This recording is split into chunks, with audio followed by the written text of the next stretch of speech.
ওই যে এটা কাটাতারের বেড়া, ওইটা ইন্ডিয়ার রোড। কোনটা? ওই যে কাটাতে, ওই যে ওইগুলা? হ্যাঁ ওটা, ওই যে এই যে সোজাতে কালো কালো পিলার দেখা যায় না, হ্যাঁ হ্যাঁ, ওগুলা। একদম কাছে ইন্ডিয়া বর্ডার। এগুলা এগুলা বাংলাদেশি। চরগুলা? না, এই যে জালটা, এই এদিককার জালগুলা, এই পাঞ্জরটা, এগুলা বাংলাদেশি সীমানায় পড়ে। ওগুলা ইন্ডিয়া। জাল থেকে ওদিকে ইন্ডিয়া।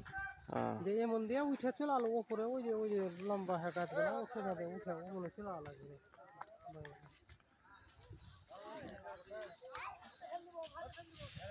এখানে বিএসএফ আছে না? বিএসএফ ওই যে ওটা থাকে, ওই ওই ক্যাম্পে? নদী দিয়ে নেমে আসছে। ওই যে ওখানে আছে দাঁড়িয়ে। হ্যাঁ, ওই যে ওটা ল্যাম্প পোস্টটা নাই? হ্যাঁ হ্যাঁ একটা লোহার টং করা আছে উঁচা করে। হ্যাঁ আর নিচে দেখায় যে একটা ছোট করে ছাউনি। হ্যাঁ, সাদা হালকা। হ্যাঁ, ওঠো করে ওই যে লোক আছে, ওদের বিএসএফ আছে, গেট আছে, গেট গেট ই করা আছে। ওই যে ইন্ডিয়ার লোকজন গোসল করছে, এগুলা ইন্ডিয়ার লোকজন। হ্যাঁ। আর এগুলা বাংলাদেশি লোকজন।